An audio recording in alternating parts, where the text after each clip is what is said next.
High, micellar Ashis কর আমার political academy YouTube চ্যানেলে সবাইকে স্বাগত জানাচ্ছি। আজকের আমি আলোচনা করতে চলেছি ভারতীয় সংবিধানের বিভিন্ন পার্ট বা বিভিন্ন অংশগুলো নিয়ে। আমরা ভারতীয় সংবিধানের সমস্ত আলোচনাগুলো কিন্তু ধাপের পর ধাপ করতে চলেছি। এখানে ভারতীয় সংবিধানের সমস্ত পার্টগুলো আলোচিত হওয়ার কারণে যারা কম্পিটিটিভ পড়ছো, বিএ পড়ছো, এমএ পড়ছো, কিংবা নেট সেট প্রিপারেশান নিচ্ছ, এসএলএসটির প্রিপারেশান নিচ্ছ, পিএসসির প্রিপারেশান নিচ্ছ, যে কোনো ধরনের তোমরা পরীক্ষার প্রিপারেশান নাও না কেন, এই সংবিধানের পার্ট থেকে অবশ্যই তোমাদের প্রশ্ন পড়ে। আর তোমাদের যে ধরনের প্রশ্নগুলো পড়ে সেই ধরনের প্রশ্নের মতো করে আমরা ডিটেলস এক্সপ্লেনেশন, ডিটেলস আলোচনা করার চেষ্টা করছি। এর আগের যে ভিডিওগুলো তোমরা দেখোনি অবশ্যই সেগুলো দেখে নিতে পারো, আমাদের নিচে ডেসক্রিপশন বক্সে লিঙ্ক দিয়ে দেওয়া হবে অবশ্যই। চলো দেখে নেওয়া যাক আজকের আলোচনাতে আমাদের যে পার্টগুলো রয়েছে, পার্টগুলো কি কি রয়েছে এবং ভারতীয় সংবিধান যখন তৈরি করা হয় সেই সময় যে 395টি ধারা নিয়ে তৈরি করা হয়েছিল, সেই ধারা অনুযায়ী পার্টগুলোকে কেমন করে রাখা হয়েছিল। তোমরা দেখতে পাচ্ছ আমাদের ভারতীয় সংবিধানের যে অংশ বা যে পার্ট, সেই পার্টগুলোর যে বিষয়বস্তু, এগুলো কিন্তু পরীক্ষায় তোমাদের অনেক সময় আসে। এইখান থেকে তোমাদের যে ধারাগুলো সেগুলো আমি দেওয়ার চেষ্টা করেছি। একটা ভিডিওর মধ্যে সম্পূর্ণ পার্টটা কভার করা আছে, তোমরা অবশ্যই পুরোটা দেখলে অবশ্যই এখান থেকে একটা প্রশ্ন তোমরা করতে পারবে। পার্ট 1 যেটা বলছে, পার্ট 1-এ কি বিষয়বস্তু নিয়ে আলোচনা করা হয়েছে? পার্ট 1-এ ভারতীয় ইউনিয়ন ও ভূখণ্ডগত এলাকা নিয়ে আলোচনা করা হয়েছে। কত থেকে কত নম্বর ধারা? 1 থেকে 4 নম্বর ধারা। 1 থেকে 4 নম্বর ধারা। দ্বিতীয় পার্টে কি আলোচনা করা হয়েছে? দ্বিতীয় পার্টে নাগরিকত্ব নিয়ে আলোচনা করা হয়েছে। কত নম্বর ধারা থেকে কত নম্বর ধারা? 5 নম্বর ধারা থেকে 11 নম্বর ধারা। তৃতীয় যে পার্টটা রয়েছে, আমরা তৃতীয় পার্টটা খুব গুরুত্বপূর্ণ একটি পার্ট। এই পার্টে কিসের আলোচনা করা হয়েছে? এই পার্টে আলোচনা করা হয়েছে মৌলিক অধিকার নিয়ে। মৌলিক অধিকার কত থেকে কত? 12 থেকে 35 নম্বর ধারায় মৌলিক অধিকার বর্ণনা করা হয়েছে। তারপরে চতুর্থ যে অংশ, চতুর্থ অংশে কিসের কথা বলা হয়েছে? রাষ্ট্রের নির্দেশমূলক নীতি। মৌলিক অধিকার তৃতীয় পার্টে, আর চতুর্থ পার্টে ঠিক আছে রাষ্ট্রের নির্দেশমূলক নীতি। নির্দেশমূলক নীতি কত কত ধারা থেকে কত ধারা?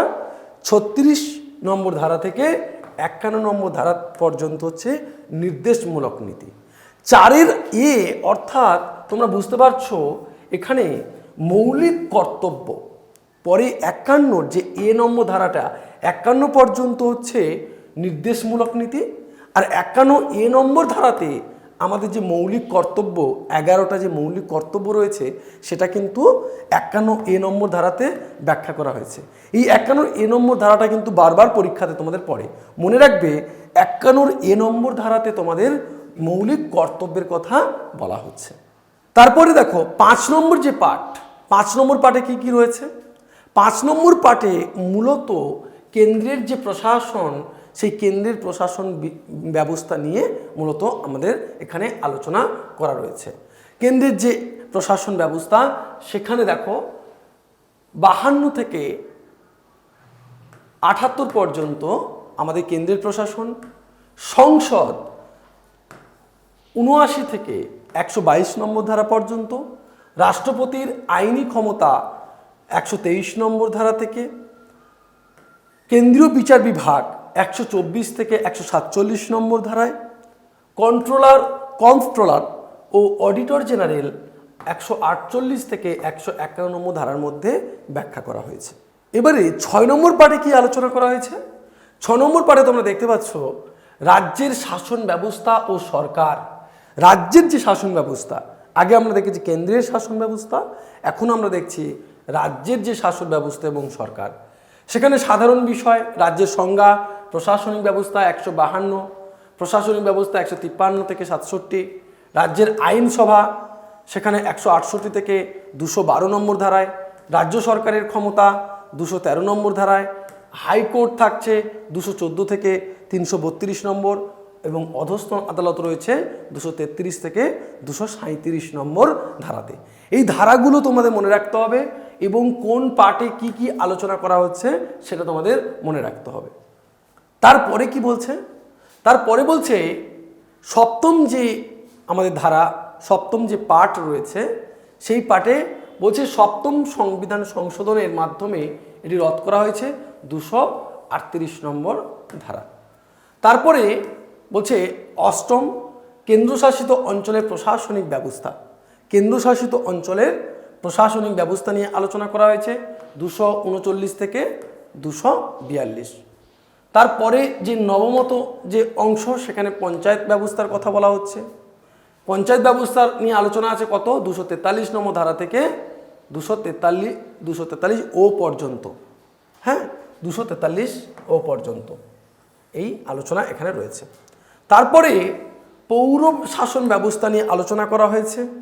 9 এ নম্বর ধারাতে পৌর শাসন ব্যবস্থা নিয়ে আলোচনা করা হয়েছে 243 পি থেকে 243 জেড জি পর্যন্ত। তারপরে কি আলোচনা করা হয়েছে, সমবায় সমিতি আলোচনা করা হয়েছে 243 জেড এইচ থেকে 243 জেড টি পর্যন্ত এটি আলোচনা করা হয়েছে। তারপরের যে ধারাটি রয়েছে 10-এর যে ধারাটি রয়েছে বা 10-এর যে পার্টটি রয়েছে, অংশটি রয়েছে, সেখানে কোন আলোচনা করা হয়েছে, তপশিলি জাতি ও তপশিলি উপজাতির অঞ্চলসমূহ। তপশিলি জাতি এবং তপশিলি যে অঞ্চল সেটা আলোচনা করা হয়েছে 244 থেকে 244 এ নম্বর ধারা পর্যন্ত। একটি কথা বলে দিই, আমাদের একাডেমিতে SLST, MA, BA, NET, SET এর কোচিংয়ের ব্যবস্থা করা আছে। তোমরা অবশ্যই যদি এমএ, বিএ, নেট, সেট বা ডব্লিউবিসিএস জন্য তোমরা পড়তে চাও পলিটিক্যাল সায়েন্সে, অবশ্যই আমাদের একাডেমির সাথে যোগাযোগ করতে পারো 8620063339 এই নম্বরে। পরের পার্টে কি বলছে দেখো, পরের অংশটি কি বলছে, বলছে কেন্দ্র ও রাজ্যের মধ্যে শাসনতান্ত্রিক সম্পর্ক। কেন্দ্র এবং রাজ্যের মধ্যে শাসনতান্ত্রিক সম্পর্ক নিয়ে 11 বা 11তম পার্টে অংশে বলা হচ্ছে। আইনগত সম্পর্ক 245 থেকে 255 নম্বর ধারার মধ্যে, প্রশাসনিক সম্পর্ক 256 থেকে 263 নম্বর ধারার মধ্যে। তারপরে অংশে বলছে অর্থ এবং সম্পদ এবং চুক্তি সম্পর্কে। অর্থ কত নম্বর ধারা থেকে, 264 থেকে 291 নম্বর ধারায়। ঋণ গ্রহণ সেটা বলছে 292 থেকে 293 নম্বর ধারা পর্যন্ত।